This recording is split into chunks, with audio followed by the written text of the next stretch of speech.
Ánimo. Vamos a informar sobre el avance en el plan de salud, como lo hacemos todos los martes, pero como tenemos que estar dando información sobre el coronavirus, también vamos esta mañana a hablar del tema, que es muy importante la información, es parte de la campaña para enfrentar la pandemia. Si hay desinformación, hay rumores, hay pánico, no se ayuda, se afecta. Entonces, tenemos que estar todos informados. Y el plan que se ha venido aplicando en México nos ha dado resultados. Va de acuerdo a lo que se estimó desde el principio, en sus etapas, las 3 etapas. Estamos todavía en la primera etapa y nos estamos preparando para la segunda etapa, pero no podemos adelantar vísperas. Debemos actuar con serenidad y no dejarnos manipular, que la gente nos ayude en eso. Tenemos el apoyo de los ciudadanos, que eso es lo más importante, y vamos a enfrentar esta circunstancia especial, esta epidemia. ¿Dónde está nuestra fortaleza? Pues en nuestro pueblo y en su cultura. ¿Qué no han resistido los mexicanos en la historia? Todo. Invasiones, inundaciones, terremotos, epidemias, gobiernos corruptos. Y estamos de pie. Lo mismo ahora. Vamos a salir adelante. Hay que tener fe en nuestro pueblo y actuar de manera consciente. No caer en la desinformación. Entonces, por eso vamos a estar todo el tiempo que sea necesario informando. Aprovecho para comentarles que voy a ir el fin de semana a Oaxaca porque el 21 es la conmemoración, la celebración del natalicio del mejor presidente en la historia de México, Benito Juárez García. Entonces, nada más pedirle a los ciudadanos de Oaxaca, amigas, amigos, que nos queremos mucho, que en esta ocasión me reúna solo con los pobladores de Guelatao, que sea la ceremonia en Guelatao y que ya va a haber tiempo para visitarlos en todos los pueblos. Esto para no dar pie a los cuestionamientos de que el presidente no está dando el ejemplo o no se cuida. Todo esto, ¿no?, que utilizan nuestros adversarios. Entonces, hay que sacarles la vuelta, que no tengan ningún motivo para estar atacándonos, que se vean obligados a inventar, pero que nosotros no demos motivo. Entonces, pedirle eso a nuestros amigos oaxaqueños, el 21. También comentarles que mañana es la conmemoración de la expropiación petrolera y vamos a llevar a cabo el acto en la torre de Pemex, también con poca participación, pero no podemos olvidar lo que significó la expropiación petrolera de 1938, más ahora que estamos rescatando el petróleo. Entonces también les informo sobre eso y vamos a escuchar el informe del doctor Hugo López-Gatell, al que le tenemos toda la confianza porque es un especialista en esta materia, sabe bastante, tiene experiencia y es una gente seria, honesta, responsable. Entonces él nos va a informar del coronavirus y luego vamos a dar a conocer ya la campaña para enfrentar el problema de las adicciones, ya la campaña más directa para orientar y hacer conciencia del daño que causan las drogas. Que vamos a extender esta campaña, va a ser intensiva porque causa muchas desgracias el consumo de las drogas, muchas, mucho dolor, mucha tristeza, sobre todo en los jóvenes, en las familias, y tenemos que contrarrestar toda la promoción que se hace, proyectando una imagen de que ese mundo de las drogas, de la delincuencia, es un mundo feliz, un mundo lo hemos dicho, de los lujos, de las residencias, de la ropa de marca, de las alhajas, de la vida placentera, cuando es un infierno, en realidad. Hasta los delincuentes más famosos tienen que andar a salto de mata, no tienen tranquilidad, y eso no es vida. Y lo peor es que hay drogas que destruyen vidas en meses, drogas nocivas por completo, que acaban con los jóvenes. Entonces eso lo tenemos que atender, no olvidarnos de atender las causas que originan la violencia y el sufrimiento de nuestro pueblo para lograr una sociedad mejor, una sociedad feliz. Entonces son las dos cosas que vamos a tratar y viene el doctor Hugo. Muchas gracias, presidente. Muy buenos días, secretario, directores, coordinador. Muy buenos días tengan todas y todos ustedes. Vamos a retomar sobre el informe técnico que damos todos los días, en ocasiones 2 veces al día. Y me gustaría respetuosamente convocar su atención a los aspectos técnicos de este informe y no distraerse con interpretaciones de otra naturaleza. La responsabilidad y el compromiso que hemos adquirido con el presidente de la República, con el secretario de Salud y con todo el país es informar verazmente cada una de las cosas que van ocurriendo, cada una de las cosas que anticipamos van a ocurrir y cada una de las cosas que hemos planeado empezando el 3 de enero para lo que va a ocurrir. Si a lo largo de nuestra exposición resulta que los temas que presentamos, las medidas de precaución, de prevención, de control que explicamos, su fundamento, su razón, su base científica, se desvirtúan porque se intenta llevar este tema a la esfera política, no es benéfico para la sociedad. Y esto lo digo porque desde un inicio hicimos el empeño de mantener esto en la atención pública como un asunto de carácter profesional, de carácter técnico, en el que se requieren acciones por parte del gobierno, pero por parte de la comunidad. Y la comunidad, la sociedad, está formada por diversas instituciones, diversas organizaciones del sector público, de los gobiernos, del sector social y del sector privado, y todas estas organizaciones tienen un papel que jugar. Y uno de los papeles que tienen que jugar o que pueden jugar y que ojalá decidan de manera clara y de manera consistente actuar es en mantener la serenidad,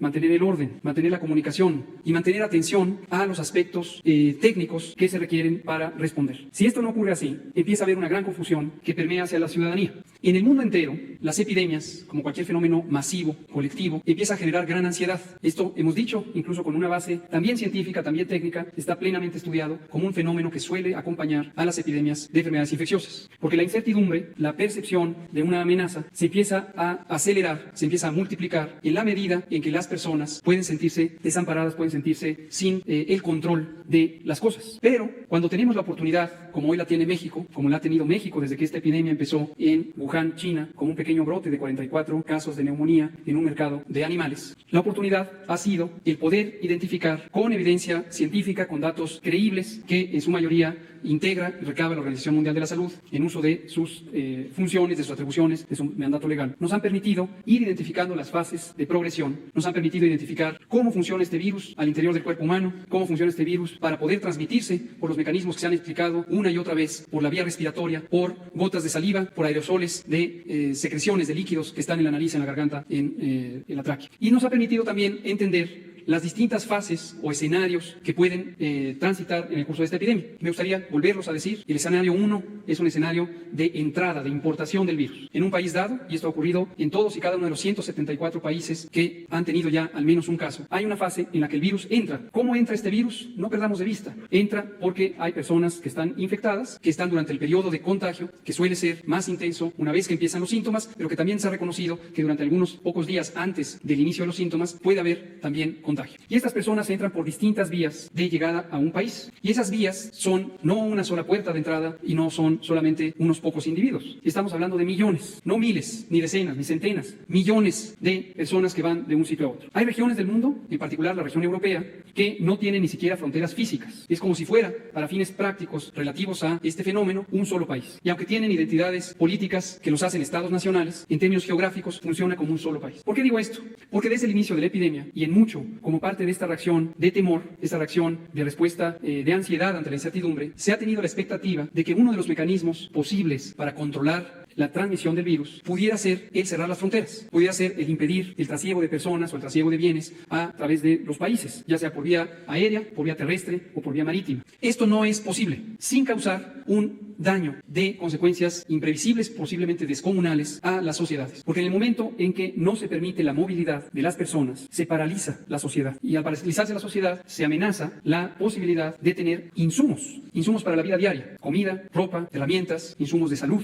entre muchísimos otros. Y es por esto que desde hace mucho tiempo, desde los años 90, la Organización Mundial de la Salud, con el respaldo de la comunidad global e incluso del Foro Máximo de Concertación Política Global, la Organización de las Naciones Unidas, planteó los principios rectores del Reglamento Sanitario Internacional. Y uno de ellos, desde mi punto de vista, el central, es que las medidas de protección, de prevención, de control de epidemias deben hacerse de acuerdo a el riesgo, tanto en términos de la magnitud, en términos del tamaño del peligro, como en términos de los mecanismos que permiten enfrentarlo. Y de manera específica, el Reglamento Sanitario Internacional vigente señala que esto debe hacerse procurando no interferir con la movilidad de las personas y el comercio internacionales. Y esto no es ni un capricho, ni un elemento que no haya sido revisado. Al contrario, es algo que fue exhaustivamente revisado durante los casi 10 años que duró el proceso de reflexión y aprobación del Reglamento Sanitario Internacional. En este momento, pareciera que el mundo ha entrado en una fase de enorme desconcierto de la sociedad, desconcierto de sus liderazgos políticos, y se están tomando diversas decisiones que, si uno hace un análisis cuidadoso y frío, se da cuenta que guardan poca relación con reflexiones de sus comunidades científicas y técnicas. Instituciones que han gozado por muchos años, por décadas, de prestigio internacional y también nacional, en Europa, en Estados Unidos, en Canadá, en Australia, en Nueva Zelanda, por mencionar solo algunas regiones, en América Latina también, parecieran hoy sucumbir a la presión de esta dinámica sociopolítica, sin que uno encuentre, a pesar de búsqueda directa y exhaustiva, una reflexión organizada entre la apreciación basada en evidencia del fenómeno y las decisiones políticas al respecto que finalmente se toman. Cierro con esta idea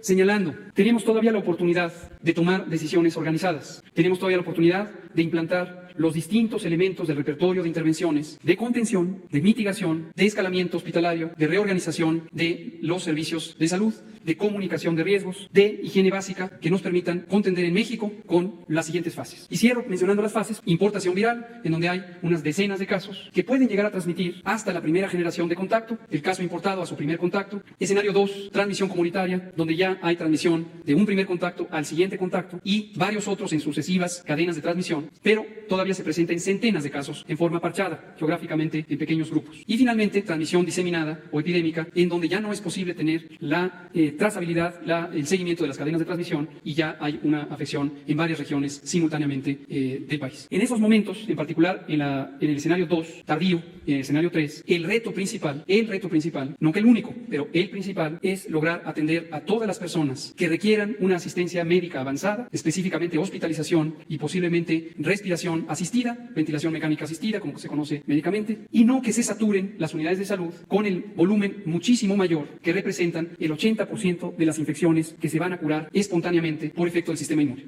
Lo que vemos en varios de los países que ahorita enfrentan el momento más importante de la epidemia, específicamente la región de Europa Occidental, es que aquellos lugares donde hay saturación dependen mucho de la sobredemanda que representa el volumen más grande de pacientes, los que tienen síntomas leves y que podrían mantenerse en una observación indirecta a distancia en sus domicilios sin necesidad de acudir a las unidades de salud. Y quienes sí tienen la necesidad de ser evaluados y de ser cuidados de manera específica, que son las personas adultas mayores, deberían tener los espacios en las consultas, en los servicios de urgencias y, por supuesto, en los hospitales para ser atendidos. Y estos representan un porcentaje muy significativamente menor, acaso el 5% de las personas que presenten enfermedad. Ojo, no el 5% de la población, el 5% de las personas sintomáticas. Quería dar esta panorámica porque ayer me dio la impresión de que las distintas reacciones públicas, sobre todo de medios, involucraron dos elementos que me gustaría hacer explícitos, apelando a que estos elementos no se contaminen uno hacia el otro. El primer elemento me parece que es una perspectiva de ciertas posiciones que desde el inicio están planteadas sobre la agenda política y que parecieran no tener disposición alguna de sumarse a la causa del interés superior de esta nación, que es mantener el orden al interior del Estado Nacional y permear información útil que permita tomar decisiones con una base verídica de información. Sin embargo, me preocupa ver que también se sumaron distintas voces muy legítimas, muy creíbles, muy autorizadas, muy respetables, que posiblemente motivadas por esta sensación de incertidumbre, esta sensación de ansiedad natural y absolutamente entendible, predecible y legítima, hicieron juego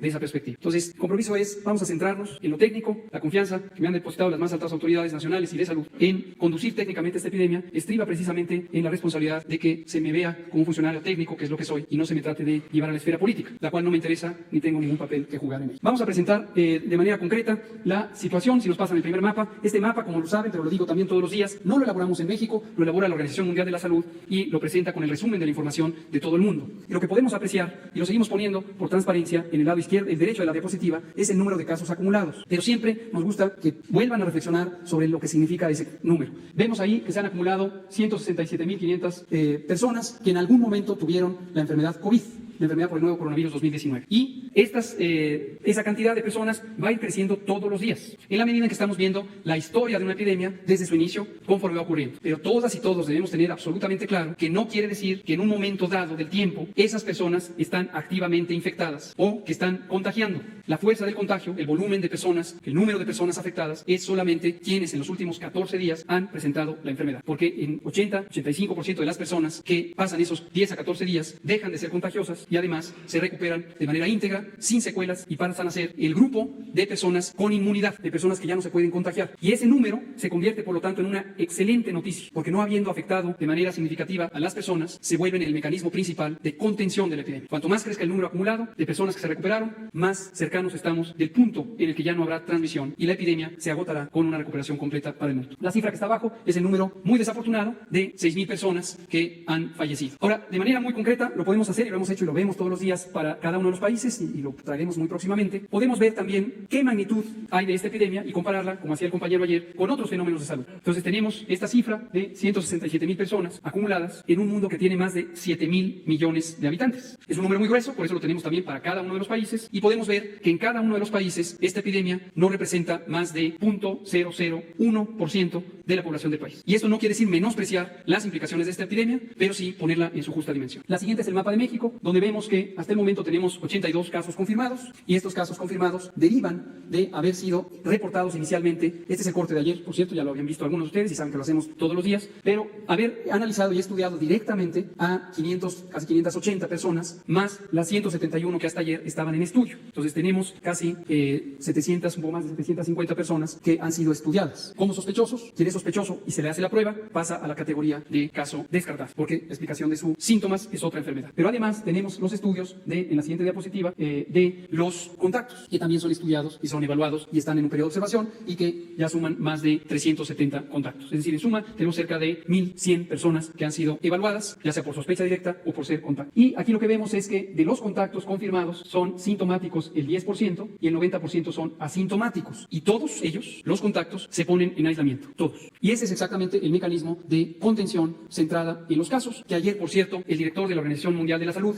el doctor Tedros Ghebreyesus, explicaba de manera específica, también para México, a la pregunta dirigida de una periodista que le preguntaba cuáles son las recomendaciones específicas para México, y su respuesta, junto con la doctora María Van Kerkhove, fue las mismas que para todo el mundo, las mismas que para todo el mundo. Me parece que esta es la última, la siguiente, por favor. Les voy a compartir esta noticia que nos parece positiva y que ha sido también motivo de preguntas, que es cuánto se va a destinar para contender con esta epidemia, y hemos comentado que anticiparíamos una cifra de casi 3.500 millones de pesos en los distintos insumos, y eso también nos permite poner en perspectiva la necesidad. La necesidad fue calculada con una base técnica y con colaboración de todos los que están involucrados en la coordinación de esto. ¿Quiénes son esos todos? Y lo menciono también porque esto es importante. Contender con una epidemia requiere la participación de todo el Estado, es decir, de todo el gobierno y de toda la sociedad. Ese es un principio fundamental que se conoce desde hace muchos años para tener una respuesta efectiva.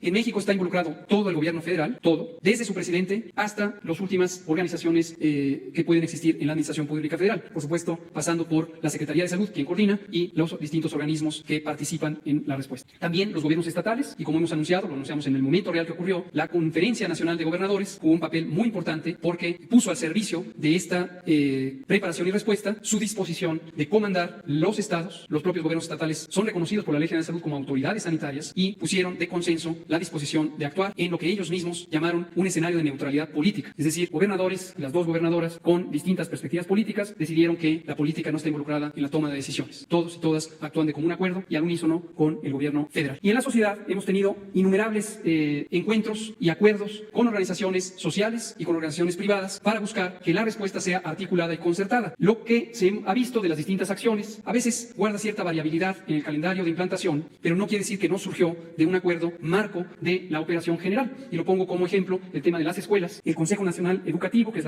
el órgano de coordinación de las 32 autoridades educativas, convocado por el secretario de Educación Pública y en el que participamos como Secretaría de Salud y Institución Coordinadora de la Respuesta, concertamos las medidas que se van a tomar para las escuelas. Sin embargo, algunos gobiernos estatales, por distintos cálculos de la dinámica social estatal, hicieron un poco de anticipación. No debe preocuparnos, porque lo que hace es que ayuda a que en la medida de la capacidad estatal se pueda empezar a poner en práctica lo que se ha acordado. Concretamente, la fecha elegida de entrada en vigor, que es el 23 de marzo, fue seleccionada para dar lugar a que entre el 17 y el 20 de marzo se pudieran articular los mecanismos concretos de instalación de estas medidas, dado que fue una medida planeada con antelación y no una medida emergente o una medida precipitada. Si algún estado ya tiene estos mecanismos en puerta y los puede implantar, muy bien. Pero cierro diciendo una última cosa. Esta no va a ser una epidemia corta, ya lo hemos dicho, pero quiero volverlo a dejar muy en claro. Hemos dicho que la epidemia puede durar cuando menos 12 semanas, que es lo que duró en China.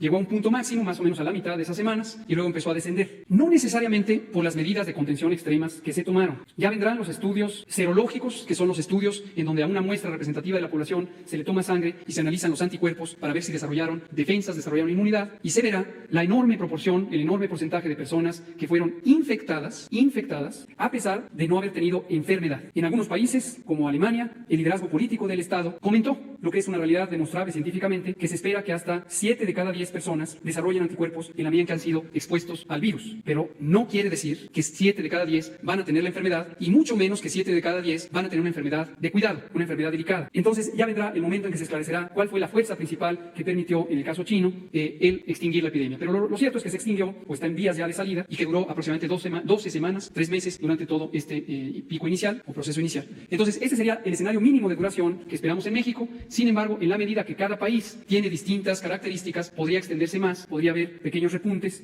secundarios que prolongaran la necesidad de medidas de mitigación y control. Y si uno anticipa estas medidas demasiado temprano, uno extingue o agota la capacidad de la sociedad de mantenerlas. Y si bien las intervenciones en este momento tienen utilidad, posiblemente van a tener mayor utilidad después. Entonces, no podemos o no debemos, actuando responsablemente, agotar a la sociedad. Y esta es una lección aprendida del mundo, pero también de México en 2009, cuando las distintas intervenciones que se tomaron primero con una base técnica, coordinada por el propio secretario de Salud de entonces, con una base técnica, después empezaron a implantar demasiado temprano porque permeó este estado de ansiedad que afectó a los liderazgos políticos. Y se anticiparon decisiones que técnicamente no eran indispensables, obviamente en un contexto en donde también teníamos una epidemia que surgió en la región de Norteamérica y que por lo tanto había mayor incertidumbre sobre su curso. No agotemos las intervenciones demasiado temprano, mantengamos la calma no quiere decir desatendamos las circunstancias y enfoquémonos en lo que sirve, que por el momento es las medidas de higiene básica, lavarse las manos, cuidar el estornudo con la protección, el estornudo de etiqueta o con un cubrebocas para las personas enfermas, la recuperación efectiva, manteniéndonos en casa, todos y todas aquellas personas que pudieran tener síntomas. No se necesita confirmar el coronavirus para decidir quedarse en casa quien tenga fiebre, tos, dolor de garganta, estornudos, etcétera. Y estas son las medidas básicas. Y segundo, las que anunciamos el fin de semana, suspensión temporal de todas las actividades no esenciales, que son aquellas que no afectan al funcionamiento de las distintas organizaciones gubernamentales, sociales o privadas. Tercero, no acudir a eventos de concentración masiva, que se ha puesto el punto de corte en 5,000 o más personas, y mantenerse informadas e informados, confiando, respetando, escuchando, analizando la información fundamentada y no propagando rumores que solamente crean estas espirales de desinformación, de confusión que tanto nos afectan, a veces quizá más que el propio presidente. Bueno, vamos a pedirle a Jesús Ramírez que nos exponga sobre la nueva campaña o la nueva etapa de esta campaña antidrogas. Muy buenos días, con su permiso, señor presidente. Efectivamente, como se había anunciado la semana pasada, pues estamos ya en una nueva etapa de la campaña de la Estrategia Nacional de Prevención de Adicciones, una campaña que dirigida a los jóvenes, a los maestros, padres de familia, pero hablando directamente de las consecuencias físicas, emocionales, sociales, económicas que genera el consumo de sustancias psicoactivas, incluyendo alcohol y tabaco, que normalmente no se consideran drogas, pero que son de las más dañinas para la salud de los mexicanos, son las más consumidas y también afectan el sistema de salud pública. En ese sentido, el eslogan, la frase, lo que enmarca esta nueva etapa es esta idea de que en el mundo de las drogas no hay final feliz. Y decidimos hablar del mundo de las drogas para incluir tanto la oferta como la demanda. Sí partimos de los estándares internacionales, de la idea de no estigmatizar el consumo a los consumidores, pero sí de hablar con la verdad, de la realidad que significa para una persona, sobre todo para un adolescente, para un joven, consumir sustancias, sobre todo químicas, que sí afectan su salud física y sobre todo a nivel cerebral, a nivel de las células del cerebro, y todo eso es lo que se va a hablar en esta campaña. Lo que sigue, por favor. Queremos informarle a los jóvenes, queremos informarle a las familias de que el consumo de estas sustancias sí afecta el desempeño de delincuencia. De hecho, se ha normalizado el consumo de estas sustancias. Hay fiestas clandestinas a lo largo del país, los llamados raves, donde se consumen metanfetaminas, donde no existe control de qué se consume. Aquí vamos a mostrar con qué se hacen las metanfetaminas. Esas aparentes sustancias inocuas que hacen vivir momentos o paraísos artificiales momentáneos, sí tienen consecuencias de las sustancias con las cuales se elaboran de manera clandestinas y de las cuales no hay control. Por eso es importante esta nueva etapa. Y bueno, pues partimos del hecho, si quieren la otra hoja, por favor, de la otra lámina, donde sí partimos de una reflexión. La guerra contra las drogas, el uso punitivo de la violencia para acabar con este flagelo, no tuvo resultados favorables, por el contrario.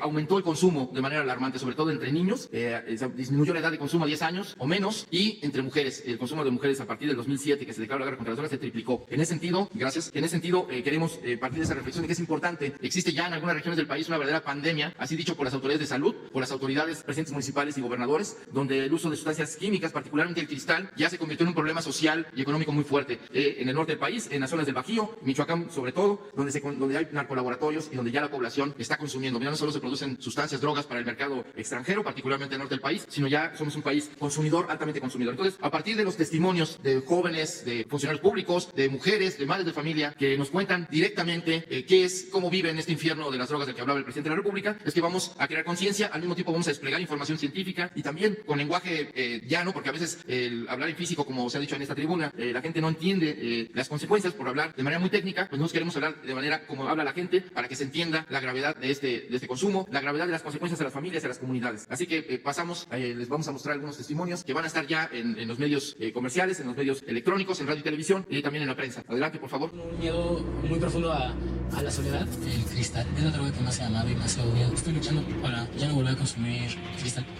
me ha ocasionado el consumo de sustancias fue perder la noción de las cosas que sucedían a mi alrededor. Fue una recaída en las adicciones muy fuerte y pues casi muero. En el mundo de las drogas no hay final feliz. Estrategia Nacional para la Prevención de las Adicciones. Buenos días, compañeros. Mi nombre es Yair y soy un alcohólico drogadicto. ¿Qué sirve, pues, hacer las cosas bien si de todos modos no tengo la atención de un padre, no? Tengo 17 años, estoy aquí por el uso y abuso de las drogas. Me dolía todo el cuerpo, me tienen que inyectar complejo B. Tengo yo que dormirme en un colchón por si en la noche me pueden dar convulsiones. Yo ya soy una persona podrida y ya no hagas nada por arreglarme. En el mundo de las drogas no hay final feliz. Estrategia Nacional para la Prevención de las Adicciones. Consumía chochos, perico y monas. A mis 12 años empecé con los chochos, con las tachas. La piedra solamente me dañó. Por el consumo me descalcifiqué todos los huesos. La estoy matando yo mismo, porque yo era que le daba el PVC, yo se lo compraba, un chavo me quiso matar. Cuando él me tiró un balazo, yo le tiré uno también. Así fue que yo maté al chavo. En el mundo de las drogas no hay final feliz. Estrategia Nacional para la Prevención de las Adicciones. Es un gusto de uno, ¿no? Porque uno no te dice, toma mota y te la vas a meter porque te la vas a meter. Uno te la mete por gusto. Para yo no volver a ver esos golpes que mi papá se le pegó a mi mamá, preferí salirme de casa. Muchos han sido violados por sus padres cuando son niños y psicológicamente no han podido superar eso. Yo me quiero morir, porque no me están entendiendo. En el mundo de las drogas no hay final feliz. Estrategia Nacional para la Prevención de las Adicciones. Dije, total, voy a ser policía. Le saca uno, la verdad, a las personas, como sea, de guacanazos, a meterles una macana eléctrica. Éramos los halcones. Creí que era un bebedor social, esto podía dejar de beber cuando yo quisiera, y no fue así. Perder familia, perder trabajo, tocar un fondo de sufrimiento muy cabrón. De esos delirios visuales, ver cómo me comía las arañas, los alacranes. En el mundo de las drogas no hay final feliz. Estrategia Nacional para la Prevención de las Adicciones. Primera vez que probé sustancia fue a los 12 años, probé la cocaína, ¿verdad? Lo más que me ha pasado pues he perdido el respeto, la dignidad y he perdido ahora sí a mi familia. Empecé por cigarro, alcohol, después cocaína, después crack. El cuerpo físico yo estaba bien chupado y estaba bien flaco, estaba la verdad desfigurado.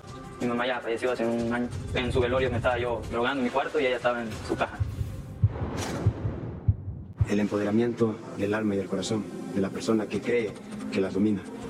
Eso es lo peor que tienen las drogas. Llevo ya 4 intentos de suicidio y no quiero llegar a otro intento de suicidio más. En el mundo de las drogas no hay final feliz. Bueno, yo lo tenía todo. Familia, trabajo, amigos. Hacía doble turno en la chamba y me sentía cansado. Un día me ofrecieron droga. Me dijeron que no pasaba nada, que la podía controlar. Y no fue así. Fue mi perdición. Me volví su esclavo. Perdí la batalla y lo perdí todo. Hasta el perro se fue. No pierdas tu libertad ni tu salud.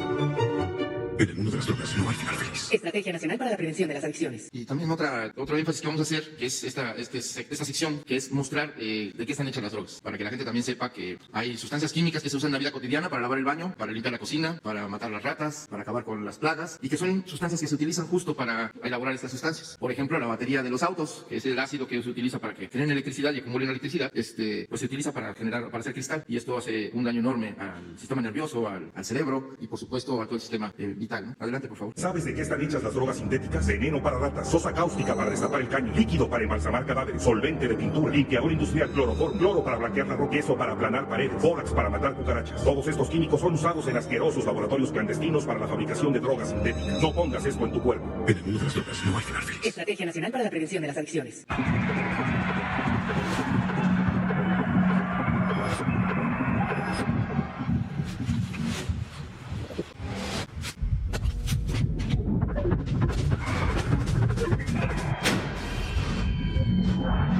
En el mundo de las drogas no hay final feliz. Estrategia Nacional para la Prevención de las Adicciones. Este último material, y lo van a ver ahora con los gráficos que vamos a presentar, habla de este mundo de las drogas donde también la violencia está alimentada por la economía criminal, donde las sustancias que consumen muchos jóvenes están manchadas de sangre. Y lo que queremos es hacer conciencia de ello, de cómo esta retroalimentación de esta violencia, pues también hay responsabilidad social, hay desde los consumidores, sin estigmatizar su consumo, pero sí hacer conciencia de que el dinero que mueven las sustancias psicoactivas, las drogas, pues también son las que alimentan el ciclo de violencia. Por eso este tipo de materiales, y vamos a mostrar los gráficos para hablar de los mensajes que en espectaculares, en la prensa y a través de las redes se van a dar a conocer. Como dice uno de los gráficos, las drogas están manchadas de sangre, no te manches, es uno de los mensajes hacia los jóvenes. Pero también esta campaña tiene que pues tener su lado de esperanza, de regeneración social, de la capacidad de superar los obstáculos o las situaciones más negras que se presentan en la vida. Y justo también parte de la estrategia nacional de prevención de adicciones es generar habilidades para la vida, tener la capacidad de enfrentar la adversidad, herramientas emocionales para que los niños, los adolescentes, los jóvenes, las familias en su conjunto podamos enfrentar cuando tenemos problemas o graves problemas y a veces no se cuentan con las herramientas suficientes para para enfrentar la adversidad y se buscan salidas aparentemente fáciles como el consumo de sustancias o el abuso del alcohol o el abuso de drogas para buscar salidas aparentemente de bienestar, pero que en el fondo detrás de ellas hay consecuencias que justo anulan esa felicidad aparente, efímera, de la que se ha hablado. Y bueno, pues también parte de esta idea es ofrecer ejemplos de personas que aun cuando han consumido sustancias o drogas han podido ser figuras públicas importantes en el deporte, en el arte, en el atletismo, que con su ejemplo nos muestran de que sí hay posibilidad de salir, de que teniendo voluntad y sobre todo ayuda profesional, y eso es parte de la estrategia de prevención de adicciones, es que el sistema público pueda ofrecer estos servicios a los jóvenes, a quienes necesitan ayuda. Eso es algo que hemos estado reforzando junto con la Secretaría de Salud, el IMSS,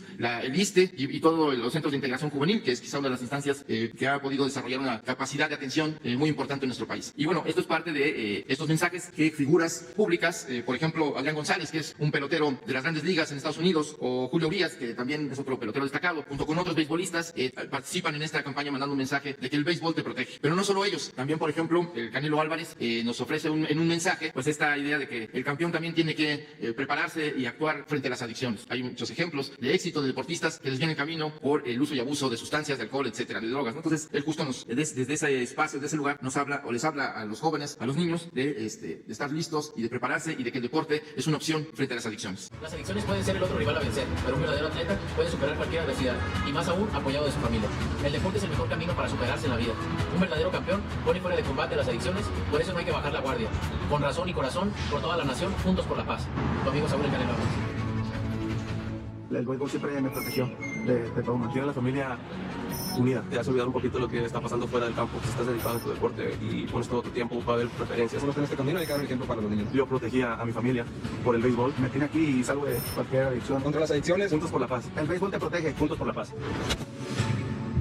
El béisbol es una gran puerta para los jóvenes, algo que me gustó desde niño. Es un deporte muy familiar, es un deporte de amigos. Yo tenía muchas cosas malas en mi casa. Nuestro papá decidió dejar todo eso para seguirme viendo triunfar en el béisbol. Mantenerme activo haciendo un deporte te protege totalmente, y no nomás el béisbol, porque el deporte en nuestro país es algo bueno. Contra las adicciones, juntos por la paz. El béisbol te protege. Juntos por la paz. Pues así es estos materiales de esta nueva etapa, y como dice el eslogan final, pues esto de combate a las adicciones, para la prevención de las adicciones, se requiere de la iniciativa o la participación de la sociedad y en conjunto con el gobierno, con las instancias del Estado mexicano, para acabar con ese flagelo. Por eso hacemos eco de lo que dicen hoy los deportistas en esta tarea para combatir las adicciones y esta pandemia que alimenta la violencia que hoy azota nuestro país, juntos por la paz. Muchas gracias. Bueno, pues estos son los dos temas de hoy. ¿Abrimos? Sí. A ver, pero hubo una lista de ayer, lo quedaron pendientes. ¿Quedó una lista ayer? Ah, no, aquí está. Erika, sí. Buen día, presidente. Erika Ramírez, de la revista Contralínea.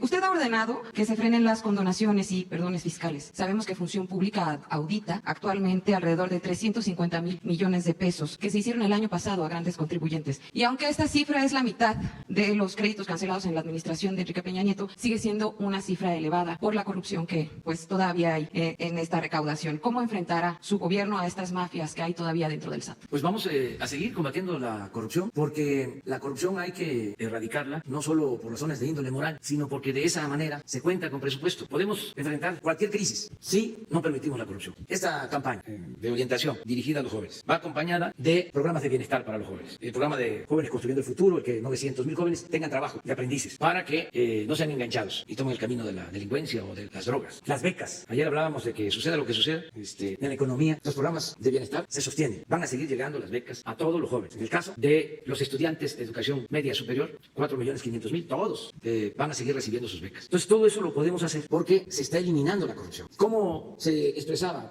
la corrupción o cómo se llevaba a cabo? Pues en contratos de obras inflados, en adquisiciones que también se hacían pagando 2, 3 veces lo que costaba un artículo, un servicio. Un factor de corrupción, el que no pagaban impuestos, los de menos arriba, o les condonaban los impuestos. Y todos tienen que pagar los impuestos y las condonaciones están prohibidas. Ya se llevó a cabo una reforma a la Constitución, al artículo 28. Así como están prohibidos los monopolios, están prohibidas las condonaciones de impuestos. No se pueden devolver impuestos así, a diestra y siniestra. Hay una devolución que se hace del IVA, ¿sí?, que se tiene que aplicar, que es legal, pero eran muchas las devoluciones que se hacían sin fundamento legal. Todavía están pendientes denuncias contra despachos que se dedicaban a emitir facturas falsas. Todavía existe esa banda de delincuentes de cuello blanco. Pero ya están en curso denuncias y también ya es delito grave la defraudación fiscal y no hay influencia que valga porque hay fraudes cometidos, fraudes fiscales por grandes empresas evidentes que se están denunciando. Hay un caso de un fraude de alrededor de 10,000 millones de pesos de una operación que hicieron en un día, una operación simulada para no pagar impuestos y ya todo eso se termina porque así es como vamos a tener presupuesto y sin aumentar impuestos, sin aumentar el precio de los combustibles, sin endeudar el país, vamos a sacar a México. Por eso mi insistencia en el combate a la corrupción. Y no solo es para que lo sepa toda la gente, sino para que se vayan haciendo la idea los defraudadores, porque vivieron en un paraíso fiscal. Todo el periodo neoliberal fue defraudar a la hacienda pública y se les permitía, porque ellos ayudaban, financiaban a partidos, a candidatos. Entonces ya eso se terminó. Por más resistencias, por más campañas en contra nuestra, ni un paso atrás en el combate a la corrupción. Y ya saben que yo soy perseverante, no voy a dar ni un paso atrás ni para tomar impulso. Y acerca de los ataques, imagínense, llevo años recibiendo golpes, tengo la piel ya gruesa, de modo que voy a resistir. Además, el que se aflige, se afloja.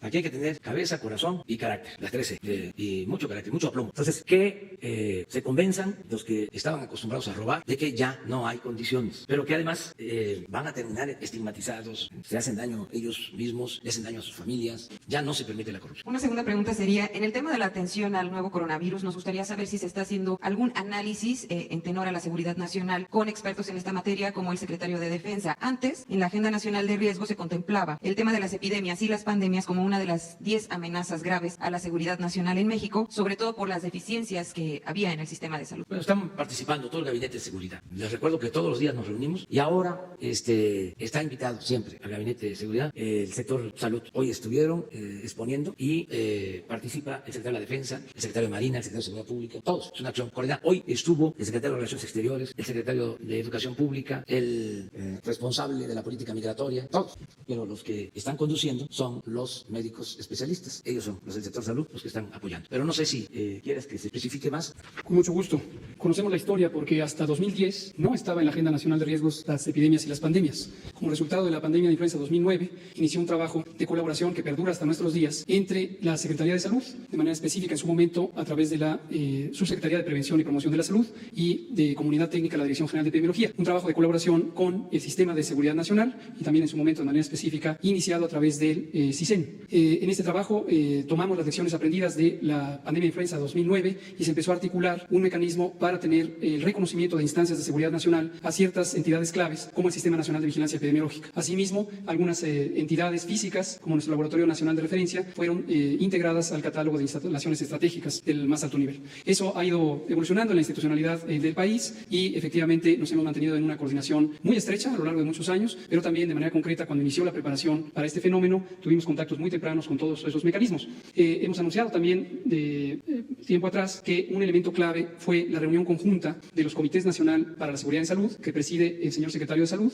y el Comité Nacional de Emergencias, que preside el señor Secretario de Seguridad y Protección Ciudadana. Esta reunión conjunta fue crucial porque existe todavía una especie de vacío institucional que desde que empezó el sexenio tenemos en la mira de reformar, en donde el Sistema Nacional de Emergencias, coordinado por el Comité Nacional de Emergencias, no tiene los elementos específicos para abrigar o anidar las emergencias sanitarias puras. Nos referimos a emergencias sanitarias puras, aquellas que no derivan de afecciones a la infraestructura física, como más típicamente se reconocen aquellas relacionadas con desastres naturales o causadas por el humano, que son la materia típica de competencia del Sistema Nacional de Emergencias. Esto incluye los fondos de reserva, por ejemplo, el FOPREDEN y el FONDEN, que son fondos cuyas reglas de operación se destinan particularmente para prevenir desastres o atender desastres relacionados con este tipo de daños de infraestructura física. Pero cuando existe una emergencia sanitaria pura, fue el caso de la pandemia de 2009, se buscaron los mecanismos para canalizar fondos para la atención y la mitigación de la pandemia de influenza y no había una manera institucional clara de obtenerlos. En esta ocasión, y es una excelente noticia, con los mecanismos institucionales y las disposiciones legales existentes, se encontró la voluntad política de la autoridad sanitaria número 1, que es el presidente de la República, y por supuesto con la orientación técnica de la autoridad sanitaria número 2, que es el secretario de Salud del país. Y entonces se encontró la mecánica que nos ha permitido canalizar los recursos ordinarios hacia actividades estratégicas específicas, como la que acabamos de anunciar, que es la compra de estos insumos. En resumen, desde el inicio, la preparación de para enfrentar esta epidemia ha contemplado un universo muy amplio que se resume en la frase todo el gobierno, toda la sociedad. Gracias.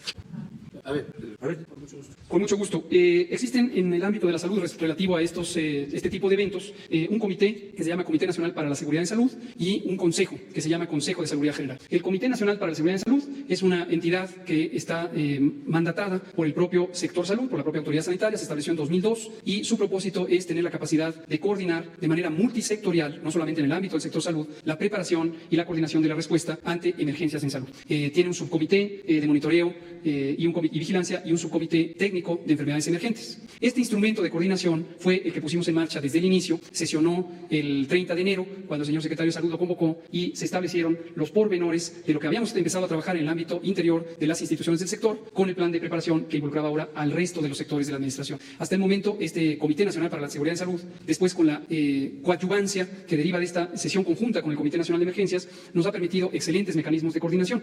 La suma de esfuerzos por parte de la Conferencia Nacional de Gobernadores, una instancia que tiene otros propósitos, también nos permitió llegar a un punto de concertación, acuerdo, unidad de propósito, planeación conjunta, que ha articulado los mecanismos de gobierno del país en el nivel federal y estatal. Hasta el momento, todas las capacidades que se necesitan desarrollar y establecer para una respuesta efectiva han estado bien coordinadas, bien comunicadas a través de estos mecanismos. En un momento dado, y desde el principio también está contemplado, pudiera ser que la capacidad de respuesta, particularmente de la sociedad, no se encontrara con el alineamiento de voluntades políticas. Cuando hablamos de voluntades políticas no me quiero referir a la política partidaria o la política política, sino la disposición de los componentes de la sociedad, el gobierno, el sector privado y el sector social, para esta unidad de propósito. Si eso llegara a ser la situación y hubiera una resistencia extrema que ameritara las disposiciones especiales, sería procedente que el Consejo de Salubridad General, que es la única autoridad sanitaria colegiada, tomara cartas en el asunto.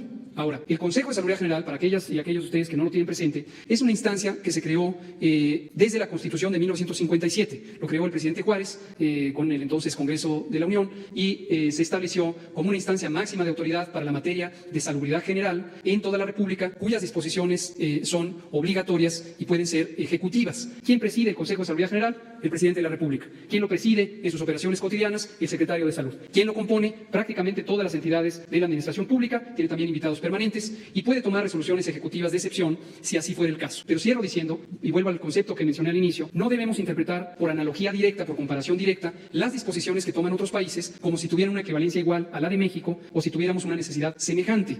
La palabra estado de emergencia sanitaria tiene distintos significados en distintas partes del mundo. En algunos casos tiene un énfasis particular en quitar barreras administrativas a la liberación de fondos especiales de ciertas reservas financieras. En otros casos tiene el énfasis en mecanismos de coordinación política que podrían no estar contemplados en la arquitectura jurídica de los estados nacionales. En nuestro caso está plenamente identificado. Esto aparece en el artículo 73, fracción 16 de la Constitución de la República, en un sitio muy peculiar en el título que habla de las atribuciones del Congreso de la Unión y le atribuye al Consejo de Salubridad General 4 funciones básicas o 4 atribuciones básicas que después se extienden de manera más amplia en su reglamento interior. Y insisto y cierro, en el momento que se llegara a necesitar, que se juzgara técnicamente procedente la necesidad de disposiciones extraordinarias, por supuesto, se tendría que convocar al Consejo de Salubridad General. Lo que tampoco quiere decir que si se convoca al Consejo de Salubridad General es porque se van a tomar esas resoluciones. Lo dejo en claro porque no sería descartable que en los días siguientes pudiéramos convocar al Consejo para tener una reflexión colegiada multisectorial sobre el tema y que la propia autoridad sanitaria colegiada tomara nota del asunto. Pero en esencia, las instituciones, las personas que estarían ahí representadas son exactamente las mismas instituciones y personas que ya se vienen reuniendo a convocatoria del secretario de Salud desde el 30 de enero de 2020. Bueno, vamos con Raúl Antonio Hernández. Buenos días, señores funcionarios. Raúl Hernández del Barlovento, el concepto integral del comercio exterior. Señor, una cita, que en toda buena guerra es principio militar, que el que es dueño de la mar es el dueño de la tierra. A México le falta una cultura marítima y en algunas otras ocasiones he hecho este énfasis. Y me parece que es una opinión muy personal, que la cuarta transformación no estaría completa si no usted aprovechara con esa fuerza que tiene de aprobación la creación o el fomento de la cultura marítima. Le doy nada más tres ejemplos. Morelos tuvo que utilizar el corso norteamericano, lo contrató para echar fuera los últimos barcos españoles en la independencia. El caso Hidalgo no tuvo oportunidad de nada.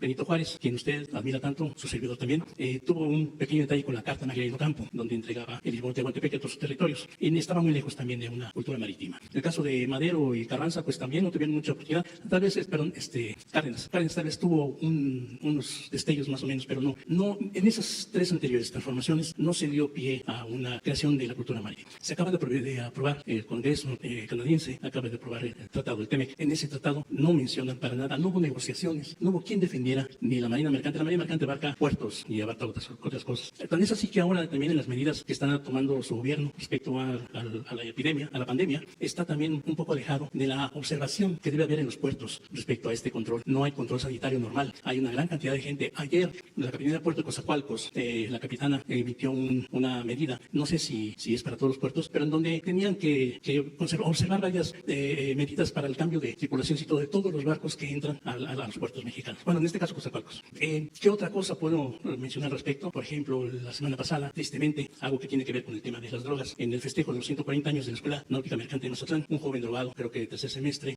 completamente drogado, golpeó a una compañera veracruzana, afortunadamente en la cabeza con una barra de hierro. Afortunadamente la muchacha tenía las manos en la cabeza y solamente le rompió los dedos. Y no hay una observancia en ese sentido. México es un país marítimo con inmensas posibilidades de una riqueza y un poderío que podría desarrollar. Yo con todo respeto a lo que usted tiene en su Plan Nacional de Desarrollo, no viene nada de la Marina Mercante. Y, ¿qué le digo? Otro aspecto del mar son la pesca. Hay pescadores en Nayarit, en Acapulco, que no pueden pasar a salir a pescar porque las playas son propiedad de los hoteles o de empresarios que generalmente no son mexicanos, lamentablemente. Baja California Sur, que es el estado que tiene más litoral, en sus playas hay mucha gente que no es nacional, no es mexicana. Y pues me puedo pasar un montón de tiempo diciéndole, no quiero hacerlo, digo.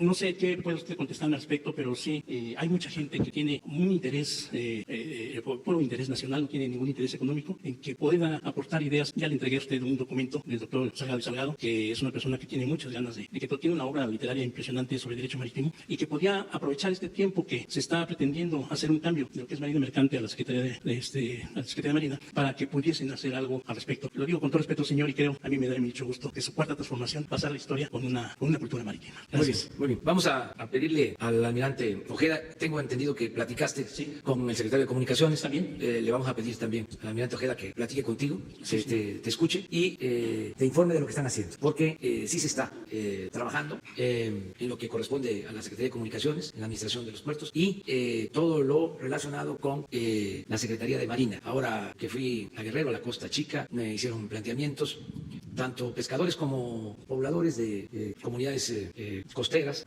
por asolves, desembocaduras de ríos, de lagunas, bordos de protección para las poblaciones y nos está ayudando la Secretaría de Marina en todo este trabajo. Incluso por primera vez en muchos años se adquirieron dragas para hacer estas labores que son muy importantes en las costas y en los ríos. El desasolve, el cuidar la fortaleza de los bordos de protección a los pueblos para inundaciones, en fin, se está trabajando y la Secretaría de Marina es una de las instituciones más importantes del Estado mexicano. Hay dos pilares que tiene el Estado mexicano, dos instituciones que son fundamentales. Una es la Secretaría de Marina y la otra es la Secretaría de la Defensa Nacional. Y sí entiendo tu preocupación de que hace falta más impulso a la Marina Mercante. Por eso te pedimos que te pongas en comunicación con estos secretarios y que te expliquen qué se está haciendo y seguir insistiendo para que podamos fortalecer todo lo relacionado con la Marina Mercante. El 2% del presupuesto patrimonial no permite el desarrollo de una Marina Mercante, a menos de que no hay una cultura respecto a la comercialización de nuestros productos. 36,000 millones de dólares anuales se paga en el transporte de mercancías de comercio exterior, tanto de importación como exportación, incluyendo el petróleo. Sí, esto pues se arruinó. La Marina Mercante se arruinó a partir de el inicio de la política neoliberal. Así es. Teníamos una Marina Mercante fuerte. Es como la petroquímica, que también era una industria fuerte, de ejemplar, una industria de punta a nivel mundial, y la destruyeron, la dejaron convertida en chatarra. La Marina Mercante lo mismo. Pemex tenía sus barcos para transportar petróleo.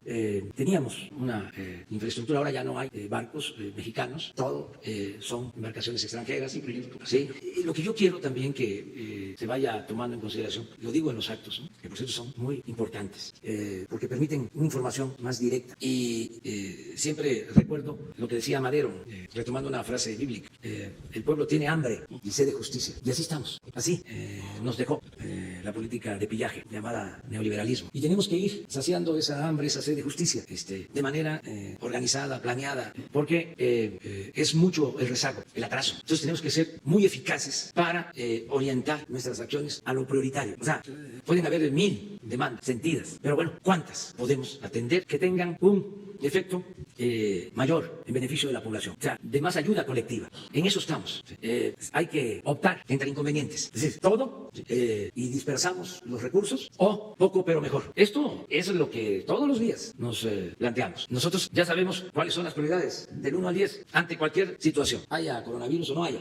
Ya sabemos que lo primero es el bienestar del pueblo. Sí, ya sabemos que tenemos que mantener finanzas sanas. Ya sabemos que tiene que haber honestidad. Ya sabemos que tiene que haber austeridad republicana. Ya sabemos que tenemos que impulsar actividades productivas y crear empleos como cuestiones básicas. Ya sabemos que tenemos que producir para no ser dependientes, que debemos de producir todo lo que consumimos, no comprar en el extranjero. Eso es. Y ya sabemos pues cuáles son las prioridades básicas, sí, y queremos atender todo. Cuando voy a las reuniones, pues recojo las peticiones de toda la gente. Entonces les digo, bueno, vamos a atender primero lo colectivo, lo general. Vamos a ir avanzando así y luego también las demandas de cada ciudadano. Pero es parte de lo que hacemos, de la estrategia. Entonces, esto es muy importante lo que tú planteas, pero hay que verlo en el marco de todas las necesidades nacionales. Entonces, hay que hablar con los secretarios y sí se están haciendo cosas y vamos a seguir apoyando en todo, porque por la importancia que tiene. Muchas gracias, señor. A ver, vamos con Paul Ernesto. Buenos días, presidente. Dos temas. El primero, más que una petición, si estaría de acuerdo, podría ayudarnos. Todos los lunes se emite un informe de cómo va la obra de Santa Lucía, del aeropuerto. Usted dice que no son buenas las comparaciones, pero sí son muy ilustrativas. ¿Se pudiera incluir cómo quedó el cancelado nuevo aeropuerto internacional de México para encontrar en qué momento la línea de construcción de este nuevo aeropuerto Santa Lucía llega, empata y supera? Esto con la intención de ver qué es lo poco que se hizo en 5 años de la pasada administración y cuáles son los avances de estos meses de esta obra. Hacer la petición para que incluyeran esa comparación, no solamente en obra, sino también en presupuesto. Bueno, va a estar aquí el general Vallejo, el general secretario de general Sandoval, porque se va a hacer una exposición, quedamos en eso, sobre el aeropuerto de Santa Lucía. Y le voy a pedir que incluyan esta comparación de lo que significó el inicio de esa obra, ¿sí? En gastos, avance físico, ¿sí? Y cómo vamos nosotros. ¿Sí? Y qué se va a hacer también con este sitio, que ya les adelanto, es un parque ecológico, ¿sí? Porque se está recuperando el lago, Nabor Carrillo, y va a ser un espacio de recreación y de desarrollo ecológico, básicamente. Segunda pregunta. No, Paul Velázquez, de no más, ni un corrupto más en gobierno. El segundo tema va en salud. El próximo 21 de marzo se celebra a nivel mundial la sociedad a las personitas con Down. La forma de socializar, de hacerlos incluyentes, es portar ese día calcetines disparejos. También el próximo 2 de abril, nuestras personas con autismo. Ese día se celebra con una nariz azul. Presidente, la pregunta, ¿qué está haciendo su gobierno para incluirlos en el tema laboral a estos grandes sectores? Y en el área de salud, ¿cómo, si nos pudieran emitir en las próximas semanas un informe, cuál es el estado de salud de estos dos sectores importantes de personas con capacidades diferentes, pero sobre todo, no solo el de ellos, su núcleo, el núcleo cuidador, que en la mayoría de los casos son los padres o hermanos, cómo presentan el estrés en el que viven los papás de estas personas, y si se pudiera formar a futuro un proyecto, como en otros países, donde en una familia que existe una persona con esas capacidades, la familia también tiene preferencia para obtener citas médicas. Un cuidador no se puede dar el lujo de enfermarse y que sus consultas sean muy desfasadas. El tema de inclusión laboral en el gobierno y un informe, cómo está el sector salud de estos dos grupos, sus núcleos, y un proyecto a futuro que incluya reducir. Estados Unidos lo maneja y hasta los centros, los parques de diversión Disney, a estas personas pasan sin hacer fila. Algo que tuviera una cobertura de salud para ellos y sus familias. Bueno, lo que estamos garantizando es que todas las niñas, niños con capacidades diferentes tengan una pensión. Eso se está llevando a cabo. Más de 800,000 están recibiendo este apoyo. Ayuda en algo. Desde luego, aquí lo hemos hablado, lo mejor es la atención integral desde lo preventivo y la atención médica. El dar esta pensión es un pequeño apoyo que sí les es de utilidad, porque se mantenían en el abandono completo. Entonces sí les ayuda, pero estamos conscientes de que no es suficiente. Se necesita más. Y esto, lo médico, pues no sé si ustedes puedan tener algo que exponer. Sí, en general. Sí. Buenos días, con su permiso, señor presidente. En efecto, es una de las poblaciones que más requieren una atención preventiva, como ya se dijo el presidente, y en ese camino está todo nuestro sistema de salud orientado a prevenir. Pero una vez ya detectado el problema, que lleva una magnitud muy amplia, hay discapacidad en la visión, hay discapacidad auditiva, hay discapacidad motora, de caminar, de desplazarse. En eso tenemos programas diferentes y conducidos también por diferentes instancias. Ahí la Secretaría de Salud, la integración con CIPINA, que es una situación muy amplia y muy comprometida, con la SEP y con una serie de instancias que requieren esa atención, nos lleva a considerar junto con el DIF, que no hay que olvidarlo, esa atención. Y efectivamente, mucho ayuda, un apoyo económico que haga ver al individuo, con ese niño, a las niñas, a los adolescentes inclusive, esa necesidad de empezar a ver una luz también diferente. El punto preventivo empieza en el tamizaje, en que todo niño al nacer, a la par de tener un registro de su nacimiento, tenga una seguridad de que se le va a detectar, porque muchas de estas situaciones congénitas, no todas, desde luego, ubicándonos ahí, requieren una detección y se puede hacer una detección desde antes de su nacimiento. Entonces, toda esta gama, esta situación, la tenemos que integrar en nuestro ámbito de acción preventiva familiar y, desde luego, conteniendo factores que llevan a esto, que yo apunto un ejemplo muy general de que también las acciones que se están teniendo en el medio ambiente contribuyen no solo a las ya tradicionalmente consideradas. Esto tenemos una falta, lo reconocemos, falta de acompañamiento en el sentido de que no se le dé lugar a la persona discapacitada, a los niños, y no se le da comparativo a de acuerdo a lo que señala en su interrogante, a la familia y desde luego a que la sociedad nos lleve a tener, señalando a los que tienen una discapacidad visual, que tengan una seguridad que van a poder tomar un elevador o que van a ser acompañados en el transporte público. La tarea es muy importante, no quiero distraerles más, pero sí, en 15 días, lo acepto, tenemos un planteamiento que es integrar tan solo esas acciones que se están tomando y se deben tomar porque son muy importantes. Muchas gracias. Secretario, ¿tienen algo pensado realizar la Secretaría para este sábado 21 al motivo del Día Internacional de las Personas Down y si está participando con las ONGs? Sí, sé que hay acciones y desde luego situación en la cual se va a hacer mención de esto. En el DIF tenemos uno de estos posibles, porque hay que considerar las condiciones epidemiológicas que limitan a acciones de mayor envergadura, pero sí lo tenemos considerado, por favor. Bueno, siguiendo esta lista que fue de ayer, es Julio Omar. Muy buenos días, señor presidente, estimados funcionarios públicos. Soy Julio Omar de Baja California Sur, de Nación 14911 Noticias. Como bien decía el compañero, el término o el concepto de privatización, en este caso de las playas, no existe. Sin embargo, es una práctica muy común en el municipio de Los Cabos, sobre todo, en donde tienen cercado y con seguridad privada esta parte de las playas, sobre todo el Médano y las más importantes por hoteleros, restauranteros y demás, cosa que se da en cualquier parte del país. Sin embargo, en los lugares turísticos y de mayor afluencia, pues obviamente se viene presentando. En las administraciones pasadas, actos de corrupción fueron las que concesionaron estas áreas, sobre todo duplicaron estas concesiones y se dieron de mal forma. Se han estado cerrando los accesos que estos dependen del ayuntamiento, y una de las cosas, y es bien importante, es la sociedad se tiene que levantar cada vez a solicitar que se sea respetado los accesos para poder acceder a esas playas, que es de todos. Y si bien es cierto, ese problema es un problema sistemático que se viene presentando, y sí es necesario una auditoría, un diagnóstico de estas concesiones y sobre todo que se estén dando, pero hay una corrupción tal que cuando van a hacer esas revisiones los de FEMAT o en conjunto con Profepa o Separnat, ya quitan los cercos perimetrales de esas concesiones mal entendidas, sobre todo, y esa parte es la más simulada que he visto en toda mi vida, es quitan y dejan la seguridad afuera como si no hubiera pasado nada. Es una parte que hay que atender porque la playa es de todos y sí es de disfrute de la sociedad, no solamente de unos cuantos por intereses políticos y demás. Ese sería uno sobre el diagnóstico y sobre todo una evaluación de esas concesiones y que se refieran a las concesiones que se den para los fines que se otorgaron, ¿no? Y por otra parte, ¿cuál es su opinión sobre las declaraciones del presidente de San Salvador en referencia pues a lo que ocurrió el día de ayer y sobre todo la postura como jefe de Estado, sobre todo que usted, el gobierno de México, le ha apoyado bastante en el tema de migración y de bienestar? Son mis preguntas, gracias. Sí, bueno, lo de las playas hay que cuidarlo mucho, mantener playas públicas, porque en efecto se privatizaron las playas en los centros turísticos. Además de eso, de que no pueden deshogar las tortugas, o no cuidan, ¿no? A las tortugas. Pero se ha padecido de eso en todo este periodo. También otra mancha más al tigre del neoliberalismo, ¿no? En Cancún hay una sola playa pública y tiene que irse la gente desde muy temprano para poder, y es Cancún. Ahora en Playa del Carmen estamos llevando a cabo un plan de regularización. Hay un terreno que no vamos a permitir que se fraccione porque queremos que se convierta en una playa pública, en un parque. Y estamos en eso. Vamos a que se respeten los espacios públicos. No hemos dado autorización. Es lo mismo que sucede con los campos, las canchas. ¿Qué aprovecho para decir? Por ejemplo, campos de béisbol que se convierten en campos de fútbol. Pero lo peor son campos de béisbol, de fútbol, espacios públicos que se convierten en plazas comerciales por el influyentismo y la corrupción. Y también por la falta de conciencia. Acabamos de corregir nosotros, y me gustó mucho la actitud del secretario de la Defensa y del general de los ingenieros militares, porque fuimos a inaugurar una sede para la Guardia Nacional y nos están explicando y nos dicen, este terreno nos los dio el presidente municipal, nos lo cedió, era una cancha, era un campo de fútbol. Entonces yo hice así, ¿cómo?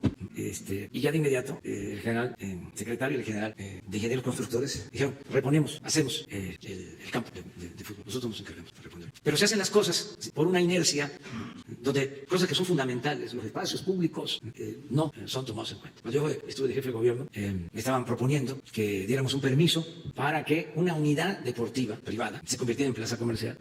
Y lo que diga mi dedito. Y era un negocio de millones de pesos y de mucha influencia. Pero por la misma zona acabábamos de comprar el deportivo que fue de Banrural, por Tlalpan, para dejarlo a los adultos mayores. Y lo compramos, yo eso me enteré hasta hace poco. El director de la financiera rural o de lo que era el Banrural era MIT. Y a él le tocó vendernos en ese entonces el deportivo. Porque teníamos que evitar que se vendiera y se convirtiera en una plaza comercial. Afortunadamente se adquirió y ahí está, para los adultos mayores. Pero en el caso de la ciudad y en el caso de todas las ciudades, no se debe de seguir promoviendo el concreto, las planchas de concreto, porque además de que son espacios para el deporte, son espacios para la recarga de los mantos acuíferos. Si todo es concreto, toda el agua va al drenaje, no hay filtraciones. Entonces, eso que te estás planteando en las playas es muy bueno. Y es un llamado, aprovechando, para que cuidemos los espacios, porque se habla de prevención. ¿En dónde se va a hacer deporte?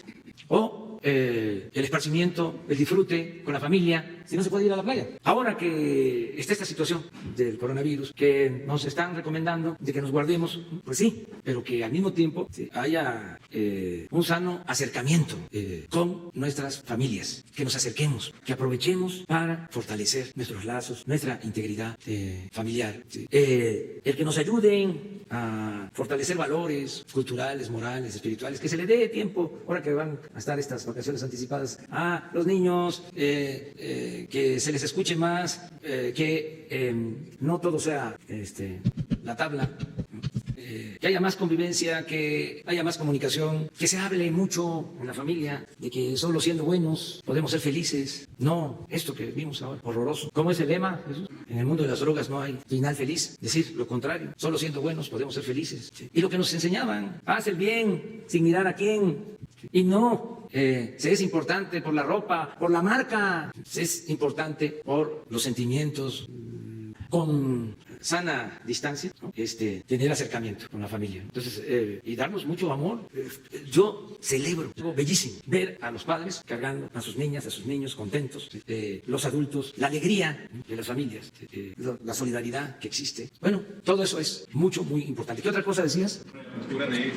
Lo de el presidente de El Salvador lo respetamos mucho y no vamos a polemizar. Nosotros ya definimos una política en esta materia que conduce el sector salud.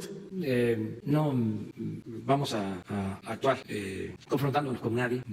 Desde luego, enfrentar el coronavirus significa también respetar los derechos humanos, garantizar los derechos humanos, no caer en discriminación. Eso, ¿no? Cuando empezó lo del coronavirus, acuérdense, ya no querían permitir el desembarco de turistas en Cozumel. Yo di la instrucción que bajen. ¿Pero cómo los van a tener en un barco, en un crucero, que ya llevaban 2 puertos que no los dejaban? Eso es violatorio de los derechos humanos, eso es discriminatorio. Más, si había problemas, si estaban infectados, pues había que sacarlos para curarlos, para atenderlos. Esto es elemental, no puede caerse en la paranoia. En esos extremos, no estoy haciendo referencia al caso de El Salvador. Yo tengo muy buena amistad con el presidente de El Salvador.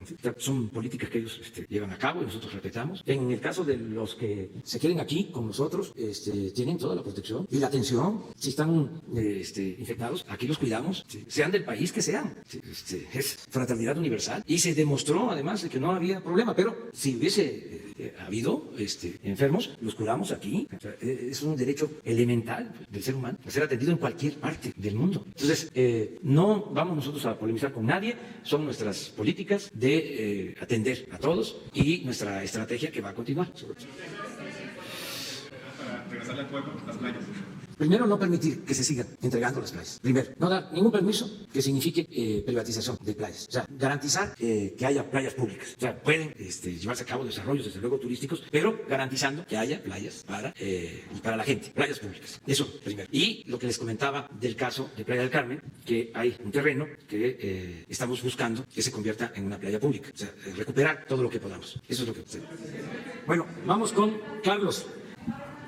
Sí, bueno... Buenos días, señor. Buenos días, señor presidente. Buenos días. Sí, se desbalanceó bastante, O sea, es mucho el desequilibrio. Mañana, pura mujer.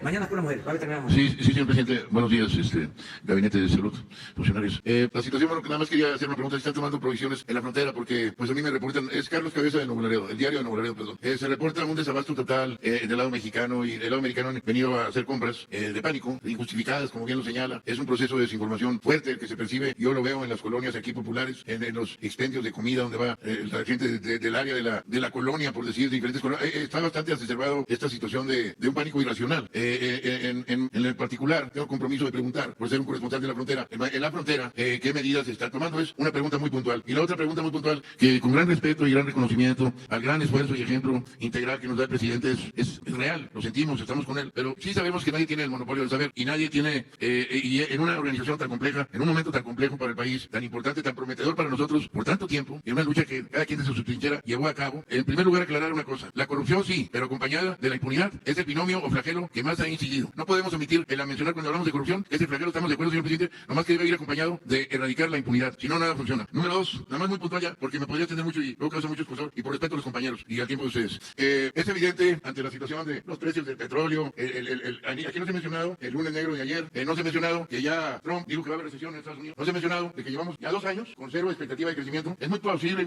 muy importante lo que está haciendo el presidente, y no es fácil. Es nada más con el afán de decir, si queremos más de lo mismo en Tratado de Libre Comercio, sigamos la misma política neoliberal de no hacer nada. No es una panacea por sí misma, le queda muy claro al presidente. No fueron los resultados que esperábamos. Pues yo no veo que haya ahorita un programa ad hoc para la situación de esta pandemia en materia económica. Y no veo lo de atrás que veníamos diciendo, la reactivación económica, la situación de tener reactivar el mercado interno y la situación del desarrollo regional. Se me dijo que iba a hablar con el coordinador de programas regionales, han pasado ya 2 semanas. Es apremiante, señor presidente. Lo digo como ciudadano, como padre, y estamos con usted, pero muy respetuosamente me permito comentar esas cosas. Gracias. Tienes razón, las 2 preguntas. Primero, o las 2 reflexiones. Una, que el combate a la corrupción tiene que ir acompañado del combate a la impunidad. Ya, eso es clave, desde luego. Y estamos actuando en ese sentido. Y lo otro es que tenemos que hacer todo lo que se requiere para impulsar la economía. Quedamos en que vamos a presentarles el plan para el crecimiento económico a partir del desarrollo del sector energético. Ya estamos terminando ese plan y se está impulsando, se está promoviendo todo lo que es el desarrollo. Nada más les doy un dato que es bueno, seguramente mañana lo va a puntualizar el director de Pemex, pero ya estamos aumentando la producción de petróleo. Entonces, eso llevó tiempo y trabajo, inversión y ayudar, ¿no?, para detener la caída en la producción de petróleo. Porque imagínense, nos agarra la caída en el precio del petróleo, ¿sí?, con un desplome en la producción, como era la tendencia, si no hubiésemos hecho nada. Ahora se cayeron los precios, pero tenemos producción. Imagínense, se caen los precios y no tenemos producción. Hubiese sido fatal. Bueno, ya estamos empezando a producir más petróleo y lo logramos en 13 meses, 15 meses se logró darle la vuelta. Entonces, mañana vamos a hablar de eso y tiene que ver con el desarrollo económico. Lo mismo el que contemos con gas, por ejemplo, que es importante que se haya resuelto el conflicto de los gasoductos. Pues todo eso permite tener posibilidad de impulsar el crecimiento. El que se haya firmado el Tratado de Libre Comercio ayuda, pero bueno, falta lo que tú mencionas, más desarrollo regional, más impulso a la economía. Y estamos trabajando en eso. Acerca del control sanitario en puertos, en aeropuertos, a mí me gustaría que Hugo les explicara de los filtros que van a establecerse. Ya existe una vigilancia, pero se va a fortalecer una actividad preventiva mayor, ¿sí?, en aeropuertos y puertos. En las fronteras, perdón, también, que fue tu pregunta. Con gusto, presidente. Efectivamente, tenemos 10 aeropuertos que reciben el 90% de los pasajeros internacionales. Hay 5 mayores o 6 mayores que desde el principio fueron enfocados. Los filtros han existido desde la tercera semana de enero. Y por alguna razón, los diversos medios de comunicación, no todos, estoy seguro que no todos, han querido enfatizar esta idea de entrevistar a una pasajera y decirle, oiga, ¿verdad que a usted no le revisaron? No, pues a mí no me revisaron, no me dieron el saludo. ¿Y de dónde viene? Vengo de Acapulco. En ningún momento se ha pretendido que se va a revisar exhaustivamente a todos los pasajeros, obviamente nacionales en su momento. El propósito inicial, atendiendo a los 3 escenarios, importación viral, transmisión comunitaria, transmisión generalizada, fue identificar tempranamente casos sospechosos en viajeras y viajeros internacionales. ¿Por qué razón? Porque el mecanismo principal de contención al inicio es el que ha recomendado la Organización Mundial de la Salud para todos los países, que ayer lo volvió a decir el doctor Tedros, que es identificación de casos sospechosos, su diagnóstico, su aislamiento preventivo y el estudio de los contactos para romper las cadenas de transmisión. Entonces, este modelo lo pusimos en práctica en todos los aeropuertos y lo hemos ido escalando de acuerdo a la situación. Al inicio teníamos solamente la epidemia en China, después la tuvimos en 5 países asiáticos, después una en el Medio Oriente, después se sumaron 5 países europeos y ahorita está por todo el mundo. Ya sabíamos que esto iba a ocurrir, no es que seamos pitonizos ni mucho menos, es la lógica de una epidemia con estas características. En el momento en que hay 174 países del mundo, de los un poquito más de 200 estados soberanos, tenemos una realidad. Filtrar a todos los pasajeros se vuelve no solamente imposible en términos prácticos, sino inútil en términos de la detección o la atenuación de la transmisión de enfermedades. Porque además, al interior de todos los países también existe ya una dinámica de transmisión, me refiero a los países con transmisión comunitaria. En su momento, en México también tendrá transmisión comunitaria. Entonces, la ganancia que se tiene de filtrar en un puerto de llegada ya es incomparablemente menor con los mecanismos colectivos poblacionales de mitigación que ya empezamos a poner en práctica en interfaz, es decir, hay una mezcla. Y en las fronteras, lo mismo la frontera de México con Estados Unidos, 3.000 kilómetros cuadrados es la frontera más grande, o una de las más grandes del mundo, pero definitivamente es la más transitada del mundo. En particular, en el extremo occidental es la frontera más transitada del mundo. En este momento, el filtrado de pasajeros se volvería imposible si queremos filtrar a todos y cada uno de los pasajeros. Estamos hablando de millones de pasajeros, de intercambios demográficos diarios. 6, 7, 8, 10 millones de personas cruzan esa frontera tan solo en el lado de Tijuana-San Diego, Tijuana-San Isidro. Entonces, los aeropuertos, lo que sí tenemos es que el filtro lo hemos ido escalando para tener ahora cubiertos los pasajeros de todas las embarcaciones internacionales de los sitios de mayor actividad epidémica. El filtro básicamente consiste en un reconocimiento rápido de la historia de síntomas. Ojo, no es nada más el síntoma en el momento, es la historia de síntomas. Y en algunos casos, cuando hay un elemento de sospecha, además hay el tamizaje de temperatura con instrumentos de proximidad y la revisión médica detallada donde aplica y se detecta un elemento de sospecha del coronavirus, entonces se toman muestras. $160,000 millones de mercancías y no hay aeropuerto internacional. Se llama aeropuerto internacional y también un aeropuerto de carga, pero no funciona, lo cual es ridículo. Pero bueno, aquí estamos hablando de 15,000 conductores de transporte diario que están al otro lado y de este lado. La realidad es que no ha visto ningún funcionario que la toque. Estamos hablando no de Tijuana, estamos hablando de Nuevo Laredo, de Monterrey, de Reynosa y de Ciudad Juárez. Es una realidad completamente diferente. Ni siquiera hay aeropuerto internacional. Estoy hablando de la coproducción transfronteriza. ¿Cómo no? Comprendo. 15,000 transportistas que pasan, dice el colega periodista, 15,000 transportistas que van y vienen en la frontera Laredo-Nuevo Laredo y otros tantos en las otras distintas fronteras. Insisto, el cierre de fronteras, el suspender que esos 15,000 o los más de 6 o 7 o 9 millones de personas que transitan de un lado al otro de la frontera México-Estados Unidos no es una situación que vaya a contribuir a detener la epidemia. ¿Por qué razón? Porque para hacerlo, si lo pensamos teóricamente y quisiéramos hacerlo como un mecanismo físico, que amuralláramos la frontera norte y la cerráramos con un candado, lo que haríamos es un inmenso, monumental, colosal daño a la sociedad, a la economía de ambos países, o si hiciéramos lo mismo en la frontera sur, a los países de la frontera sur, sin que tuviera un efecto neto de retrasar la epidemia. 174 países y muy pronto el 100%, todo el mundo va a tener suficiente coronavirus para que al interior de sus países circule el coronavirus. Solamente en la época medieval, y esto está documentado, solamente en la época medieval, donde la realidad geográfica y política era diferente, había ciudades amuralladas en territorios feudales extensos, agrícolas mayormente, y los mecanismos de transporte eran muy lentos. En esas épocas se utilizaba como un recurso, no sé qué tan científico, porque no necesariamente una era de ciencia, el cerrar las ciudades amuralladas. Y no existe una demostración científica que ilustre que en la era moderna cerrar en las fronteras geográficas, políticas, sirva de algo una vez que existe transmisión al interior de los estados nacionales y tampoco necesariamente para impedir que los estados nacionales puedan adquirir las enfermedades infecciosas, porque dependemos del mundo entero en términos de insumos, productos, servicios, etcétera, etcétera. Sí, lo que plantea el doctor, lo comentó hoy en la mañana, son puestos de revisión, lo que conocen como filtros, ¿sí? Para detectar posibles afectados. Bueno, pues si les parece, mañana continuamos y...